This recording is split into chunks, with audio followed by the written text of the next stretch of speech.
오늘 하나님의 말씀을 함께 봉독하도록 하겠습니다. 오늘 함께 나눌 하나님 말씀은 사무엘상 14장 24절부터 35절까지 말씀입니다. 사무엘상 14장 24절부터 35절까지의 말씀입니다.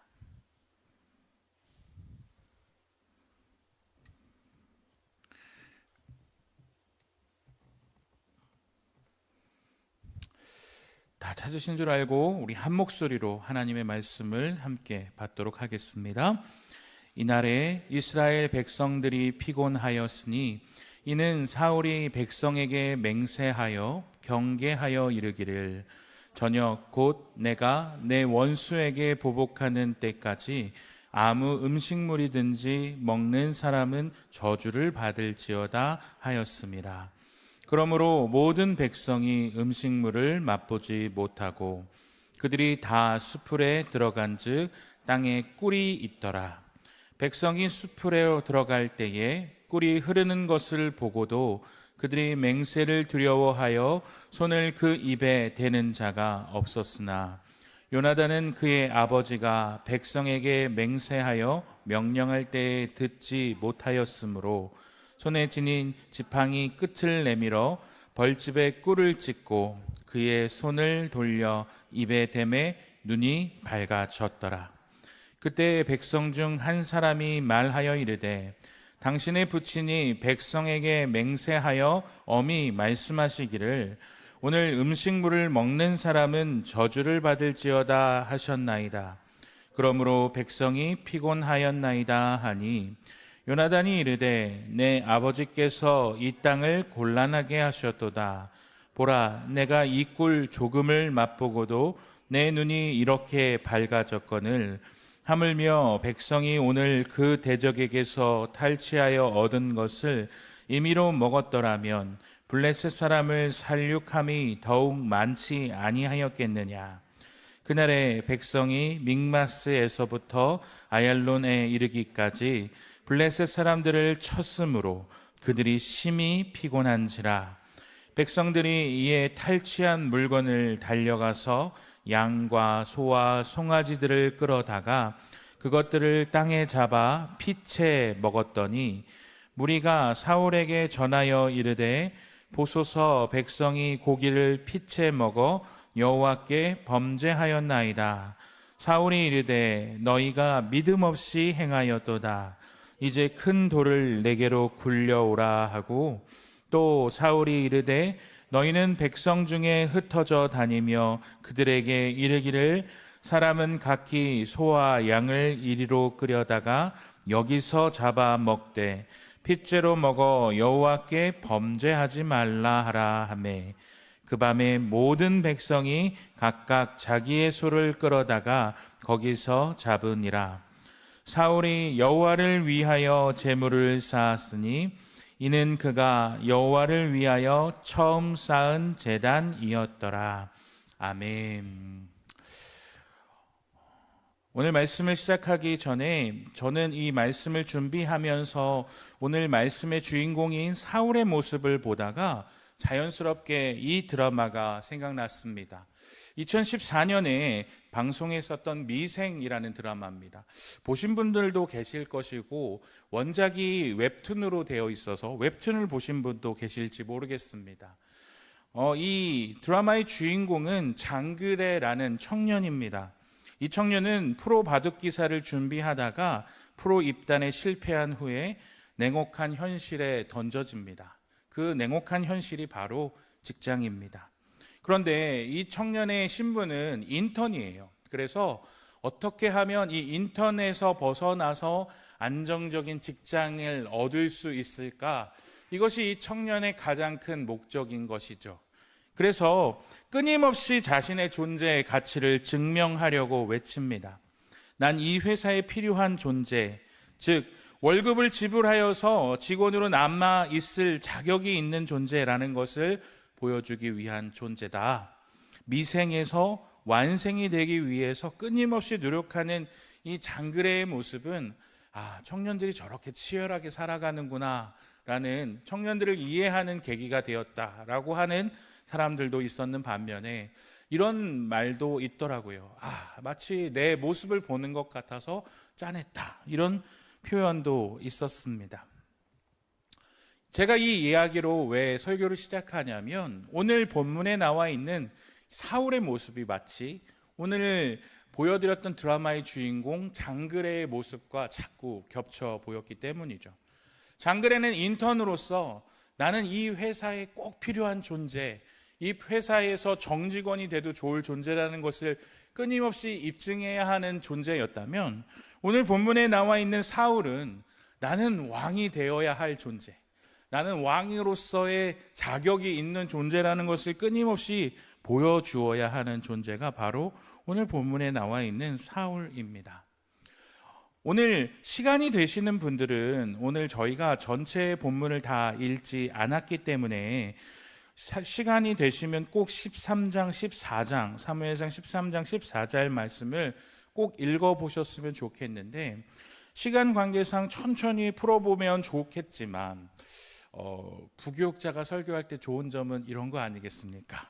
짧게 끝내야 덕이 되는 거 아니겠습니까? 은혜가 안 되더라도 짧게 끝내드려야 덕이 되는 것이기 때문에 오늘 설교를 듣고서 도대체 무슨 얘기이기 때문에 저렇게 이렇게 판을 깔아놓나 궁금하시면 꼭 집에 가서 한번 읽어보셨으면 좋겠고, 저는 이 13장 14장의 큰 줄거리를 한번 설명해 드리면서 하나님이 원하지 않은 왕을 요청했던 이스라엘 앞에서 하나님이 왕을 세워주셔서 세워졌던 사울이라는 사람이 저는 왕이 될 만한 사람이에요, 저를 왕으로 뽑으면 후회하지 않을 겁니다 라는 것들을 보여주기 위한 열심히 노력을 보여주려고 하는 것이죠.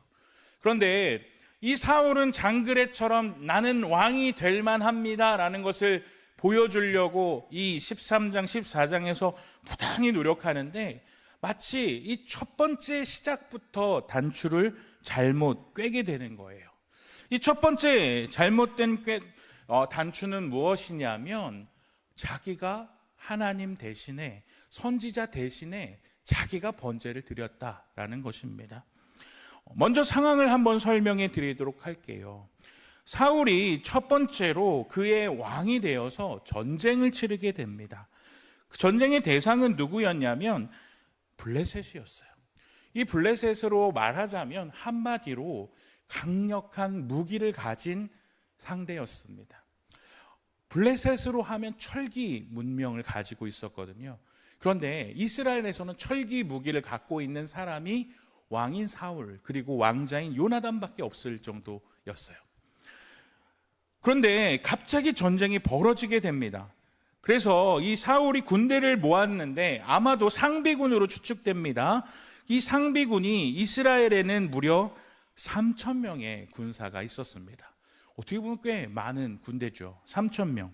그래서 사울은 자기는 2,000명의 본대를 이끌고 자기 아들인 이 요나단에게는 1,000명을 주어서 분산해서 배치를 해서 공격을 하게 되는 거예요.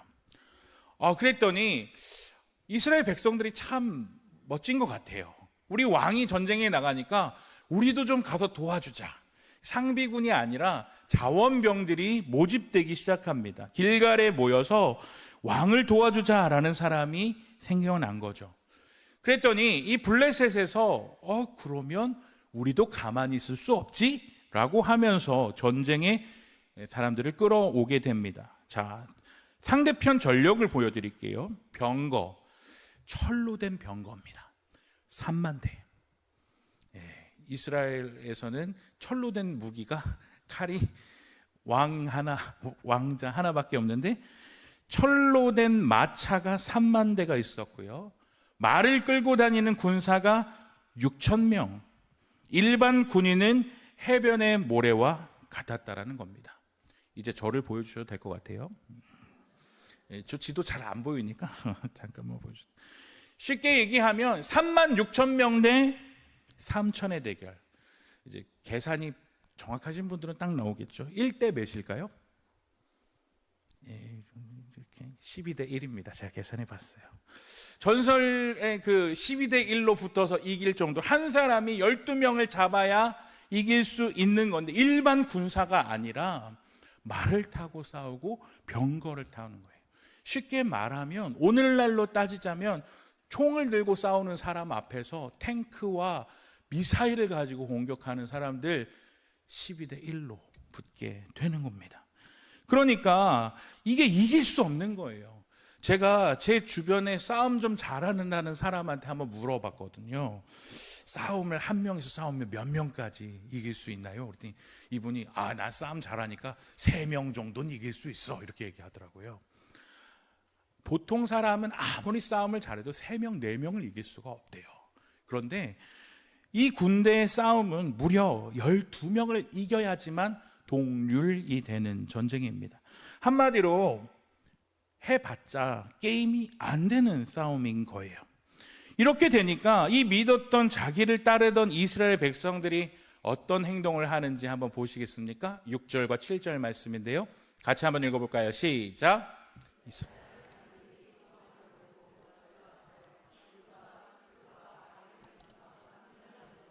웅덩이에 숨으니 어떤 히브리 사람들은 요단을 건너 갓과 길르앗 땅으로 가되 사울은 아직 길갈에 있고 그를 따른 모든 백성은 떨더라. 쉽게 얘기하면 쟤네들은 엄청난 신무기 들고 왔대. 우리는 12명을 잡아도 쟤네 이기기가 너무 부족해 라고 하니까 절박해서 굴로 들어가기도 하고 숲을 사이에 숨기도 하고 바위틈 은밀한 곳에 웅덩이에 숨었어요. 쉽게 말하면 꼬리를 말고 숨기에 바쁜 겁니다. 그런데 심지어 어떤 빠른 사람들은 국경을 넘어서 다른 나라로까지 가서 숨어 있는 거예요. 남아있는 사람들도 차마 왕 곁에 있으니까 도망은 못 가고 있는데 왕의 입장은 어떨까요? 제가 왕이라는 걸 보여줘야 하는 게임이라고 했잖아요. 그러니까 어떻게든 이 사람들을 붙들어 놔야 전쟁에 이길 수 있는 거예요. 그나마 12대 1은 할 수 있는데 15대 1, 20대 1 되면 아예 게임도 못하는 판국이 된 거예요. 마음이 급해진 거죠. 그래서 전쟁을 빨리 해야 되는데 문제가 하나 발생했어요. 전쟁에 나가기 전에 하나님께 예배를 드려야 되는데 선지자가 정해진 시간이 돼도 안 나타나는 겁니다. 이렇게 되면 약속한 7일이 됐는데도 선지자 사무엘이 나타나지 않으니까 이 얼마 남지 않았던 사람들도 다 도망가 볼 차지예요. 그래서 사울이 어떤 결정을 내립니까? 13장 9절 말씀인데 제가 표준 세번역 성경으로 준비했어요. 오늘은 세번역 성경이 많이 나옵니다. 같이 한번 읽어볼까요? 시작. 사울은 사람을 시켜 번제와 화목제물을 가지고 오라고 한 다음에 자신이 직접 번제를 올렸다. 자기가 직접 가지고 와. 번제를 드리고 하나님 앞에 이제 우리 전쟁합니다 라고 신고식을 하고 전쟁에 나가려고 하는데 참 신기하죠. 이때 누가 나타날까요? 사무엘이 나타나서 삿대질을 하면서 이렇게 꾸짖기 시작하는 겁니다. 11절 말씀입니다. 사무엘이 꾸짖었다. 임금님, 어찌하여 이런 일을 하셨습니까? 사울이 대답했다. 아니, 백성이 나에게서 흩어지고 제사장께서는 약속한 날짜에 오지도 않고 블레셋 사람들은 믹마스에 모여 있었어요. 변명하기에 급급하죠. 오늘 우리가 성경을 읽고 있고 여기가 송원교회니까 이렇게 얘기하지만 여기가 육군 사관학교라고 생각해 보십시오. 그럼 어떨까요? 아유, 사울이 잘했네. 빨리 수습해가지고 전쟁해야지. 어떻게 보면 이게 당연한 건 아닙니까? 사람들 흩어지고 있고 적들 몰려왔는데 중과 부적이에요. 얼른 제사를 드려서 사기를 끌어올리지 않으면 칼도 뽑기 전에 전쟁을 시작하지도 못하고 질 겁니다. 얼마든지 변명할 수 있는 타이밍이에요. 그런데 사무엘이 이런 변명하는 얘기를 듣지 않고 이렇게 말합니다. 13절과 14절 말씀입니다. 사무엘이 사울에게 말하였다. 해서는 안 될 일을 하셨습니다. 주 하나님이 명령하신 것을 임금님이 지키지 않으셨습니다. 명령을 어기지 않으셨더라면 임금님과 임금의 자손이 언제까지나 이스라엘을 다스리도록 주님께서 영원토록 굳게 세워주셨을 것입니다. 그러나 이제는 임금님의 왕조가 더 이상 계속되지 못할 것입니다. 주님께서 임금님께 명하신 것을 임금님이 지키지 않으셨기 때문에 주님께서는 달리 마음에 맞는 사람을 찾아서 그를 당신의 백성을 다스릴 영도자로 세우셨습니다. 사무엘이 말하는 것은 무엇입니까? 해서는 안 될 일을 당신이 하셨습니다. 개역 개정 성경에서는 망령되이 행동하셨습니다 라고 말합니다. 그런데 굉장히 고급적인 표현이에요. 원어 성경에서는 이렇게 나옵니다. 샤칼이라고 나와요. 자막을 한번 보여주시면 샤칼, 무슨 뜻이냐면 멍청한 짓을 했다, 바보 같은 짓을 했다. 왕이 들어서는 안 될 말이죠. 사람의 행동으로 볼 땐 잘한 일로 보이고 지혜로운 일로 보이지만 하나님의 눈에서는 어리석은 일, 멍청한 일이라는 거예요. 왜 그는 멍청한 짓을 했다고 평가합니까? 앞에 있는 성경을 제가 읽어봐 주십시오 부탁드렸지만 그는 이 전쟁 나가기 전에 하나님께 전쟁에 나가도 될까요? 안 될까요? 물어보지 않았어요. 단순히 한번 제사를 지냈다라는 것이 아니라는 거예요. 하나님 그를 왜 왕으로 세웠습니까? 하늘의 왕, 이스라엘 진짜 왕의 대리자, 인간 왕으로 하나님의 마음에 맞게 통치하라고, 하나님의 마음에 맞도록 다스리라고 그를 세워주셨어요. 도구로 사용하셨다는 거예요. 근데 난 도구 되기 싫어요. 나 왕이에요. 나 대리자 아닙니다. 나 진짜 왕입니다. 내 왕이라는 거 보여줄 거예요. 바다의 모래와 같이 적들의 많은 군대 앞에서 벌벌 떨고 있는 이스라엘 백성들을 나는 내 힘으로 그들을 진정시킬 거예요. 그렇기에 그는 사무엘이 오지 않아도 자신이 할 수 있다고 여긴 것입니다. 그러니까 사무엘 선지자는 그를 샤칼, 멍청한 짓이고 바보 같은 짓을 했다고 그를 꾸짖은 것입니다. 그리고 나서 그의 왕자리는 끝났다. 하나님이 다른 사람을 세웠다 말합니다. 하나님이 원하는 왕은 누구냐? 하나님의 도구가 되어서 하나님이 원하시는 것이 무엇인지를 바로 알고 하나님의 마음에 맞도록 행동하는 사람, 그 사람이 하나님이 사용하는 사람이라는 것이죠. 그런데 자기는 왕임에도 불구하고 내가 어떤 사람인지를 알지 못했어요. 그렇게 그는 자기가 번제를 드려도 된다고 생각했습니다. 사울이 두 번째로 꿰맨 잘못된 단추는 무엇이냐면 어리석은 맹세를 한 것입니다. 사울의 아들 요나단이 1000명의 군사를 데리고 갔다고 말씀드렸잖아요. 근데 이 요나단은 젊은 병사 1명, 총 2명이서 적진을 염탐하러 갑니다. 그러다가 이 젊은 요나단이 그들을 공격하기에 이르러요. 2명이서 그들 공격하겠대요. 자기 아버지와는 너무 다른 결정 아닙니까?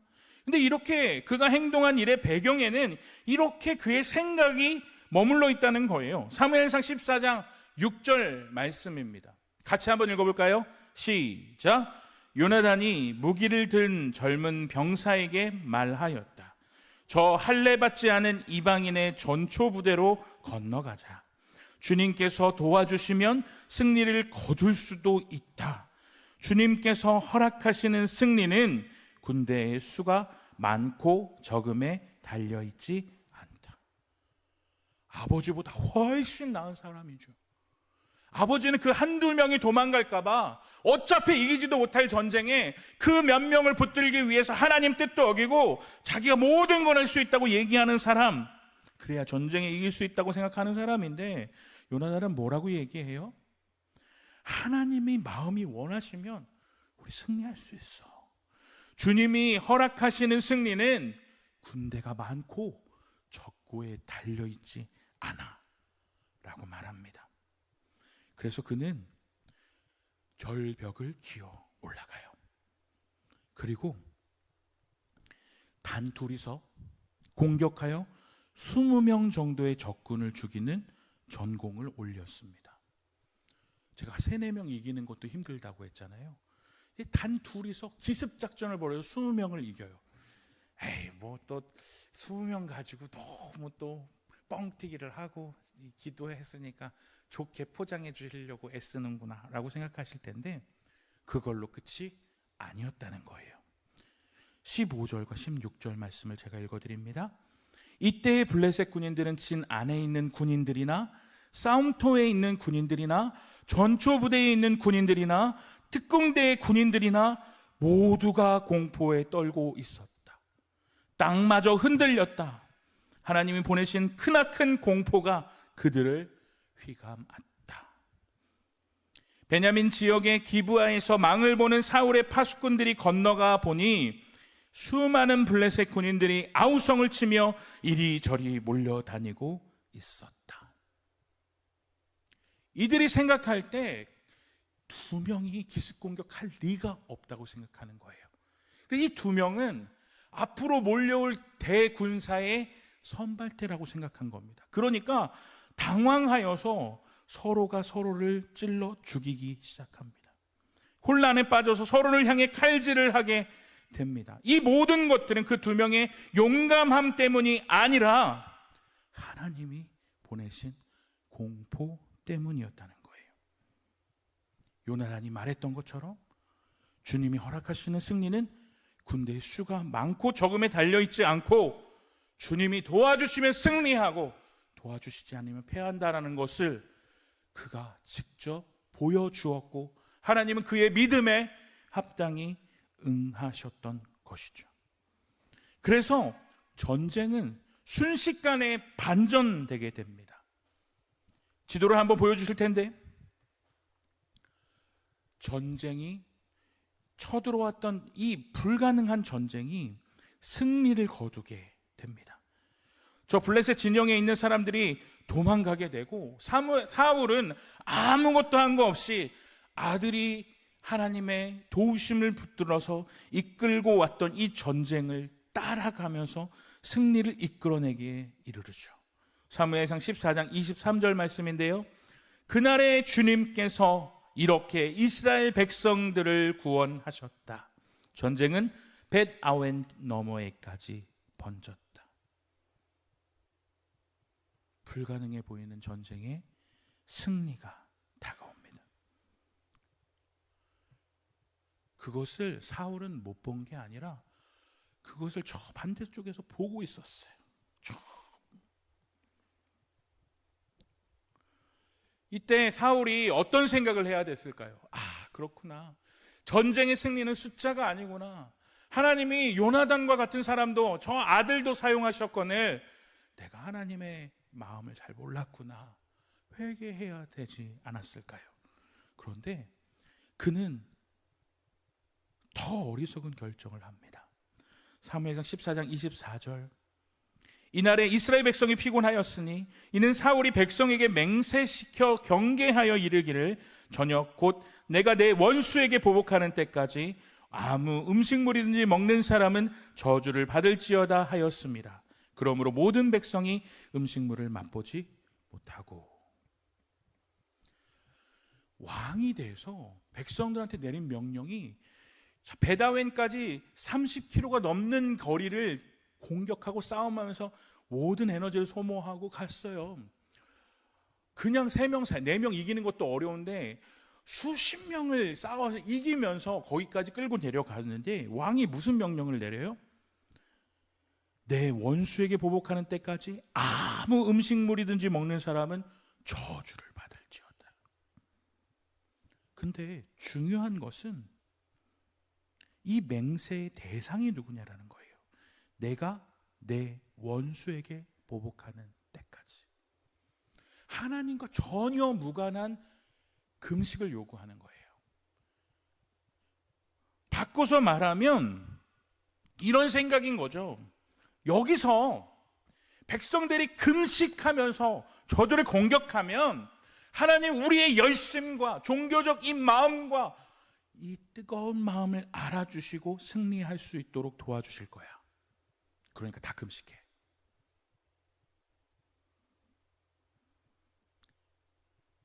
하나님이 인간의 희생이나 헌신을 보시고 도와주시고 그게 없으면 안 도와주시는 분입니까? 인간이 하나님을 도구하여 사용할 수 있는 존재일까요?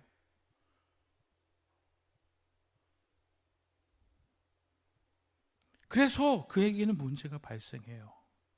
요나단이 꿀을 찍어 먹어보고서 눈이 번쩍 띄어집니다. 그도 체력이 엄청 떨어졌을 거 아니에요. 근데 꿀을 찍어 먹어보더니 야, 이걸 왜 안 먹고 있어? 이렇게 얘기하니까 왕이 금식하래요. 먹으면 저주가 내린다는데 우리가 어떻게 먹어요? 이렇게 얘기합니다. 그러니까 요나단이 뭐라고 탄식하는지 보세요. 아들이 아버지한테 이렇게 탄식해요. 나의 아버지께서 이 나라를 어지럽게 만드셨구나. 우리 아빠가 이 전쟁을 어렵게 만드셨구나.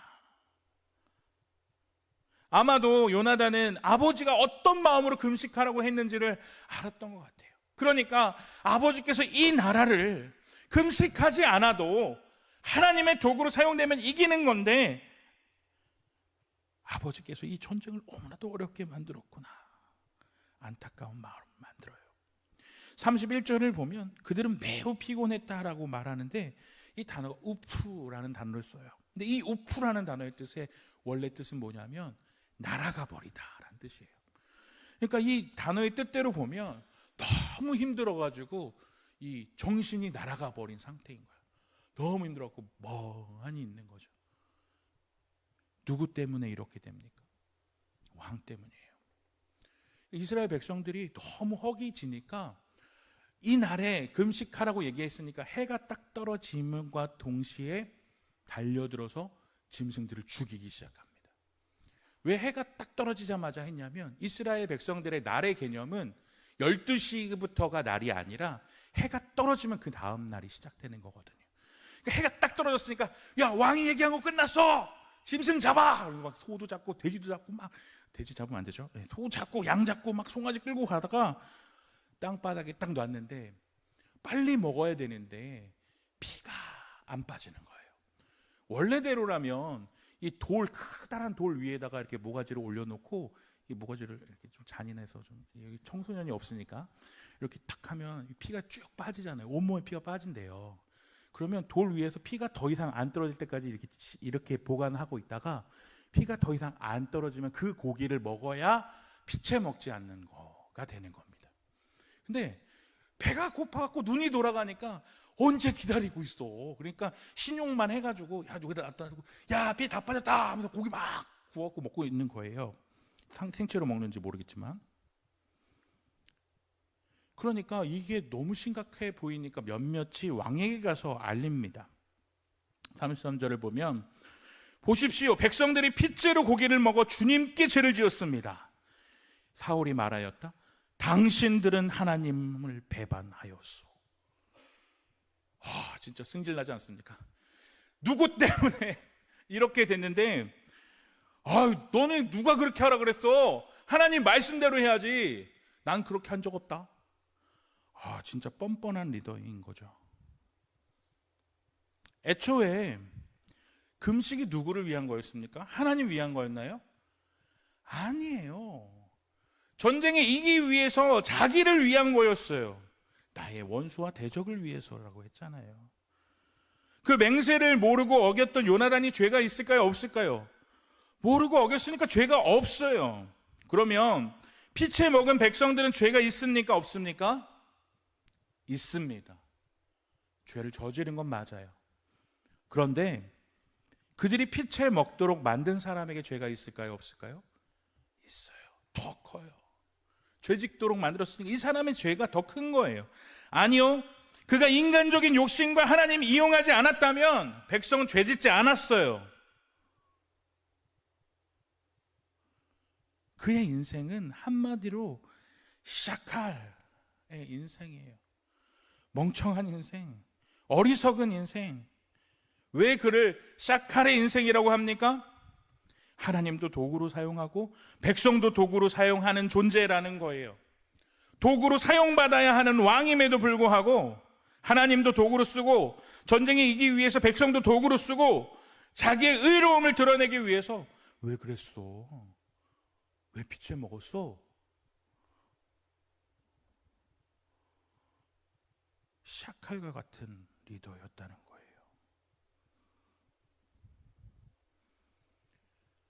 그 사람 때문에 온 이스라엘 백성들이 거대한 승리를 완성하고도 기뻐할 수 없는 거예요. 회개할 수밖에 없는 거고 승리를 즐길 수 없게 됐습니다. 오늘 설교를 들으시면서 여러분 무슨 생각을 하십니까? 야, 진짜 사울 진짜 나쁜 놈이네. 내가 평소부터 마음에 안 들었지만 오늘 설교를 듣고 나서 진짜 더 나쁜 놈이네. 제일 나쁜 놈 사울. 이렇게 생각하시면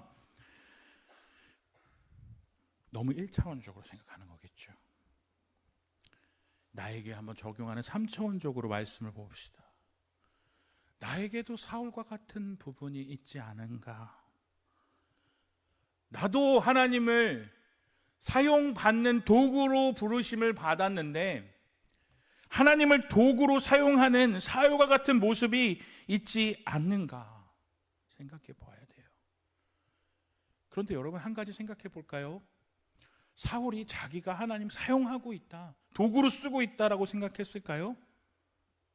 저는 아니었을 것 같아요. 상황이 그러니까, 급박하니까, 적들이 쳐들어오니까, 백성들은 숨기에 바쁘니까, 적들이 최신식 무기를 갖고 있으니까 나는 그래도 되지 않을까? 난 7일이나 기다렸는데 이제는 해도 되지 않을까? 금식하면 종교 행위인데 하나님 내 종교 행위를 보고 기뻐하시고 잘 되게 하셔서 싸움에 이기게 하는 거 당연하겠지. 이스라엘 전체 금식하면서 하나님 도움 구하게 만들었으니까 하나님이 날 칭찬하겠지 라고 생각할 거예요. 그런데 이런 사울과 같은 마음을 뭐라고 부르는지 아십니까? 위선이라고 불러요. 자기 합리화라고 부릅니다. 하나님을 우상화하면서 도구화한다고 부릅니다. 오늘날 신앙의 의무는 없이 은혜만 구하는 것, 시간의 헌신, 물질의 헌신, 마음의 헌신 없이 내가 남는 시간에 내가 남는 물질, 내가 남는 마음 정도 주님께 적선하듯이 던지는 종교적인 행위, 그걸 종교의 위선이라고 합니다. 이 정도 했으니까 나는 종교인으로 괜찮지 않나? 하나님을 위해서 이 정도 일한 나에게 복을 주지 않으면 하나님 문제 있는 거야. 이 정도 하는 나에게 승리는 따라오고 내가 잘 돼야지. 이런 마음이 여러분에게는 없습니까? 물론 핑계는 될 수 있을 겁니다. 사울처럼요. 그런데 문제는 우리 자신은 정확하게 알고 있다라는 거예요. 하나님이 원하는 사람은 어떤 사람이라고 하나님은 말씀합니까? 다윗을 선택하면서 이렇게 말해요. 사무엘상 16장 7절 말씀을 같이 한번 읽어볼까요? 시작. 사인이 좀 안 맞았어요? 그러나 그거 띄워주시면 돼요. 시작.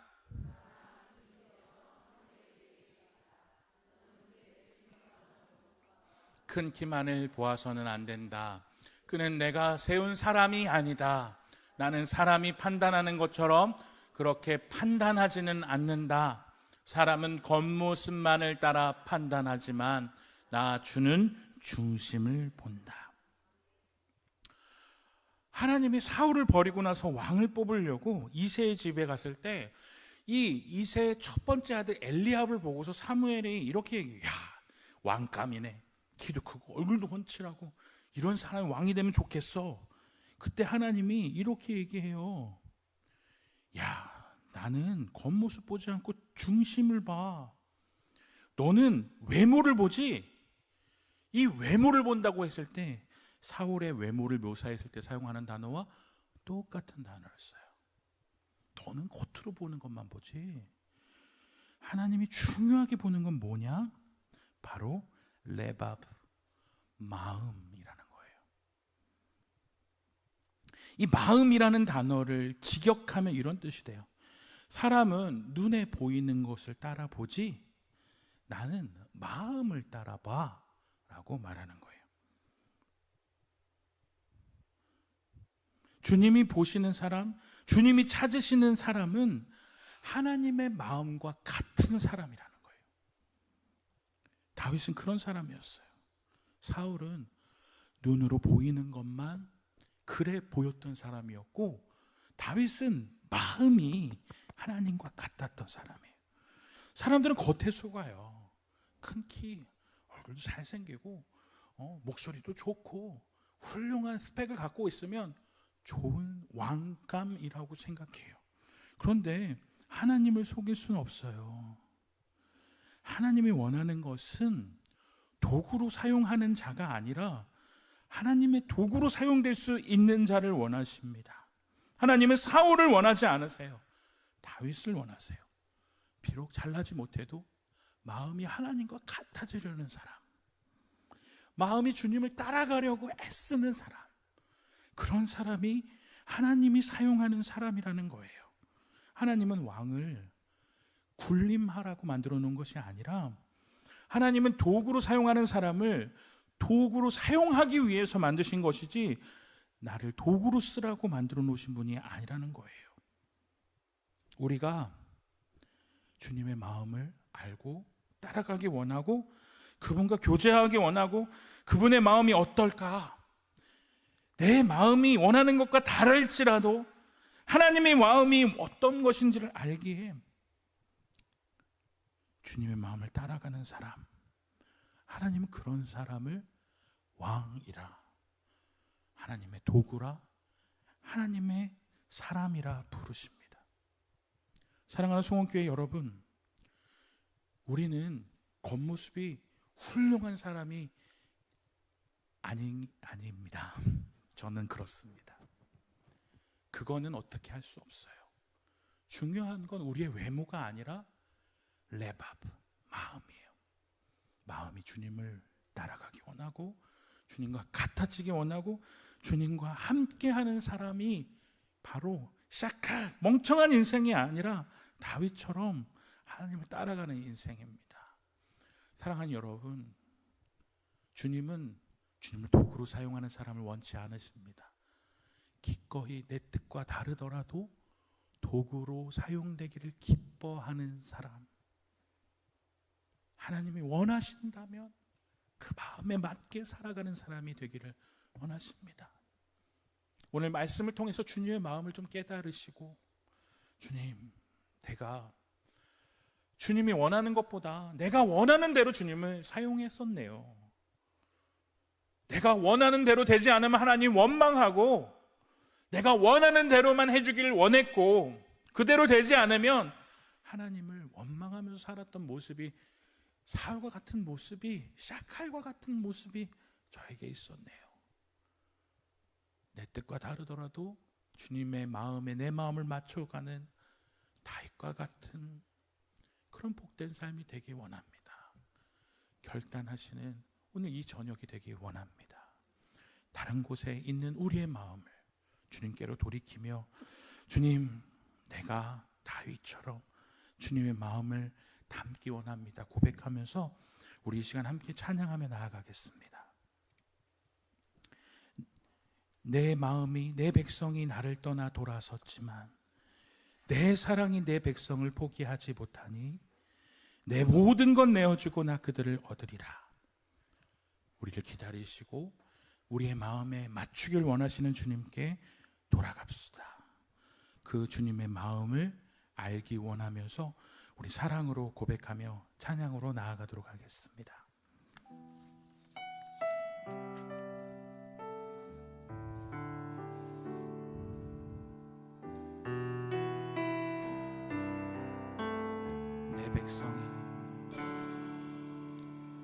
내 백성이 나를 떠나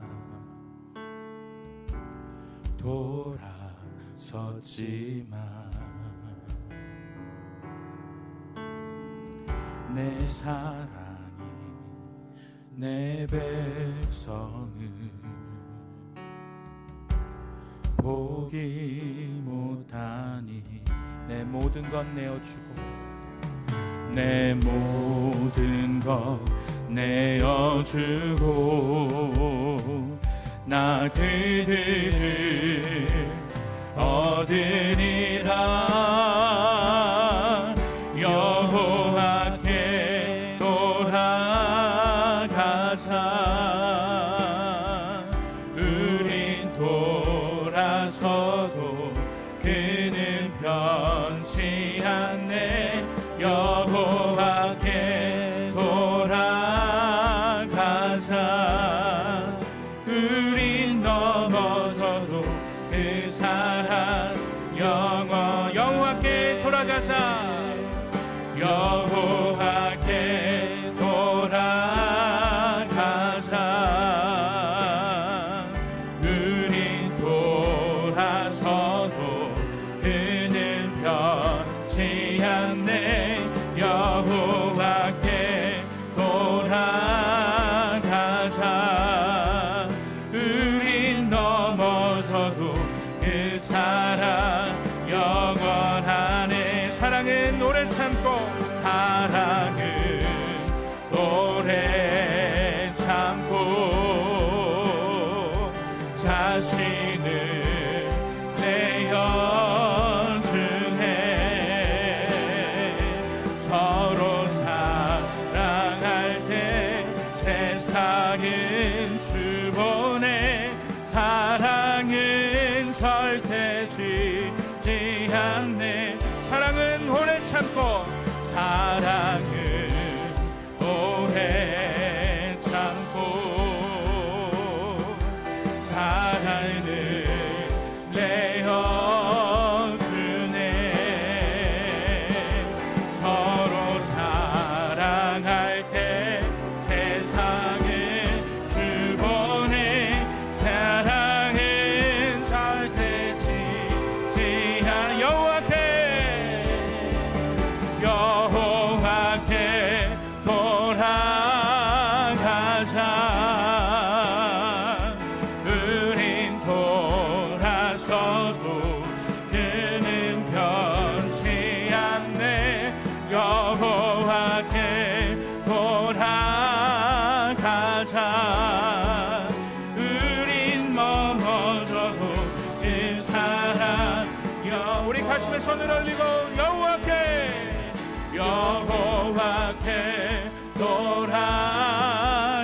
돌아가자 우린 돌아서도 그는 변치 않네 여호와께 돌아가자 우린 넘어져도 그 사랑 이곳에 오셔서 이곳에 오셔서 이곳에 앉으소서 이곳에서 드리는 예배를 받으소서 주님의 이름만이 주의 이름만 이곳에 오셔서 이곳에 앉으소서 이곳에서 드리는 예배를 받으소서 주님의 이름만이 오직 주의 이름 우리의 마음을 하나님께 드리며 간절한 마음으로 다시 한번 찬양합시다 이곳에 오셔서 이곳에 앉으소서 이곳에서 드리는 예배를 받으소서 주님의 이름만이 오직 주의 이름 간절한 마음으로 찬양합니다. 이곳에 오셔서 이곳에 앉으소서. 이곳에서 드리는 예배를 받으소서. 주님의 이름이 주님의 이름만이 오직 주의 이름만 이곳에 있음. 우리 간절한 마음으로 이곳에 오셔서 이곳에 앉으소서. 이곳에서 드리는 예배를 받으소서. 주님의 이름이 주님의 이름만이 오직 주의 이름만 이곳에 있습니다. 하나님께서는 우리의 마음 가운데 오셔서 우리와 마음을 같이 하기를 원하십니다. 우리가 주님의 마음을 따라가기를 원하고 주님을 도구로 사용하는 자가 되지 않고 하나님의 선택한 왕으로 살기를 원하십니다. 하나님, 나에게 사울과 같은 하나님이 기뻐하지 아니하는 샤칼의 모습이 있었음을 고백합니다. 하나님이 기뻐하는 모습대로 이스라엘을 다스리라고 세상 가운데서 하나님의 나라를 구현하라고 왕으로 만들어 주셨는데 하나님의 마음과 무관하게 내 마음대로 살아갔던 모습이 있었음을 고백하며 회개합니다. 하나님, 나의 마음이 주님을 알기 원하고 내 마음과 다르더라도 주님의 마음을 따라가기를 원합니다. 회개하며 돌이켜 주님께로 돌아올 수 있는 내 마음이 되기 원합니다. 큰 목소리가 아니어도 좋고 작은 신음과 같은 목소리여도 좋습니다. 이 시간 우리의 죄악을 주님 앞에 회개하고 주님의 마음을 담기 원하고 주님의 마음을, 내 마음을 온전히 주님께 드리는 예배자로, 삶의 예배자로 나아가게 하여 달라고 이 시간 주여 은혜를 주옵소서 두 번 외치고 간절한 마음으로 주신 은혜 붙들고 나아가도록 하겠습니다. 주여 은혜를 주옵소서. 주여 은혜를 주옵소서. 살아계신 하나님 아버지, 우리의 마음이 하나님을 기쁘시게 하지 못하며 나의 눈에, 나의 마음에 내가 원하는 대로 하나님을 이용하며 하나님을 사용하며 살았던 짝갈의 인생이었음을 주님 앞에 고백하며 회개합니다. 아버지 하나님, 나를 불쌍히 여겨주옵시고 이 시간 주님 앞으로 돌아가오니 아버지 하나님, 주님의 마음을 알기 원하고 아버지 말씀 가운데서 주님의 음성을 듣고 돌이키기를 원하오니 주님을 사용하는 자 되지 않게 하시고 주님의 마음에 합한 자 되게 하시고 주님의 마음에 우리의 마음을 맞추며 나의 겉모습이 아니라 나의 마음의 중심을 원하시는 주님께 온전한 마음을 다해 주님께로 나아갈 수 있는 그런 예배자로 살아가게 하여 주옵소서. 그렇게 살아가지 못하는 우리의 모습들을 불쌍히 여겨주시고 세상의 목소리에 귀 기울이며 나의 육체의 욕구에 귀 기울이며 그렇게 살아가는 어리석은 인생 되지 아니하고 주님이 기뻐하시는 거룩한 모습대로 살아갈 수 있는, 거룩한 모습대로 살아갈 수 있는 우리 모든 수업계 영가족들 되어질 수 있도록 주여 은혜를 더하여 주옵소서. 주여 우리가 주의 마음에 마음을 맞출 수 있도록 아버지 하나님, 우리의 마음을 붙들어 주시기 원합니다. 아버지 하나님, 우리의 마음의 생각과 우리의 마음의 모든 것들을 착하게 되지 없사오니 성령 하나님, 우리를 깨끗하게 해주시고 아버지 하나님, 기뻐하시는 거룩한 모습대로 회복의 역사가 일어날 수 있도록 도와주옵소서. 아버지 하나님만 바라보게 하여 주옵소서. 아버지 하나님, 우리를 온전히 거듭나게 하여 주셔서 거듭난 인생의 삶대로 살아갈 수 있는 우리의 삶을 통하여 하나님께 온전한 영광을 올려드릴 수 있는 우리 수학의 모든 영가족들 되게 하여 주옵소서. 그렇게 살지 못하는 우리의 모습들이 있다면 주여 간절히 여겨 주옵소서. 아버지 하나님께서 기뻐하시는 그 거룩의 모습이 우리 가운데 있게 하여 주셔서 하나님께 거룩한 삶의 모습으로 영광 올려드릴 수 있는 우리 모든 자녀들 되어줄 수 있도록, 우리 성교회 모든 영가족들 되어줄 수 있도록 한 사람 한 사람을 붙들어 주시기 원합니다. 성령 하나님 우리의 마음을 주장하여 주시고 다스려 주시고 성령으로 충만케 하여 주셔서 세상의 목소리가 아니라 내 육신의 목소리가 아니라 아버지 하나님께 온전히 귀 기울이게 하여 주셔서 아버지 하나님의 마음에 나의 마음을 맞추게 하시고 하나님이 기뻐하신 거룩한 뜻대로 살아갈 수 있도록 도와주옵소서. 살아계신 하나님, 더 이상 사울과 같이 주님을 도구로 사용하는 망령된 인생이 아니라 다윗처럼 하나님의 마음을 알고 그 마음에 자신의 마음을 맞춰가는, 우리의 마음의 중심이 하나님을 따라가는 인생이 되기를 원합니다. 세상의 사람들은 그것이 바보 같다 말할지 모르지만 주님께서 원하시는 왕의 자녀, 하나님 나라에 부름받은 이 세상 가운데서 구별되어야 하는 주의 자녀의 백성의 삶이 그러한 것임을 깨달아 하나님이 기뻐하시는 대로 우리의 마음을 주님의 마음에 맞추며 살아갈 수 있는 우리 송업교회 모든 영가족들 되게 하여 주옵소서. 이 시간 귀한 말씀을 붙들고 간절한 마음으로 기도하고 있는 우리 중고등부 친구들의 마음 가운데 주님 찾아가 주시고 만나 주시고 그들 평생에 잊을 수 없는 주님을 인격적으로 경험하는 날이 바로 오늘이 되게 하여 주셔서 세상을 따라가지 아니하고 하나님이 기뻐하시는 거룩한 빛의 자녀와 같은, 세상과 구별하여 하나님이 기뻐하시는 거룩한 자녀들 되어질 수 있는 우리 송업교회 모든 청소년들 되게 하여 주옵소서. 우리 이 시간 또 간절한 기도의 제목으로 나아갈 때에 우리의 작은 신음까지도 들으시는 주님 앞에 우리의 마음을 쏟아놓으며 기도의 간절한 모습으로 나아갈 때에 하나님께서 응답해 주심을 안고 감사한 마음으로 돌아갈 수 있는 우리 송업교회 모든 영가족들 되게 하여 주옵소서.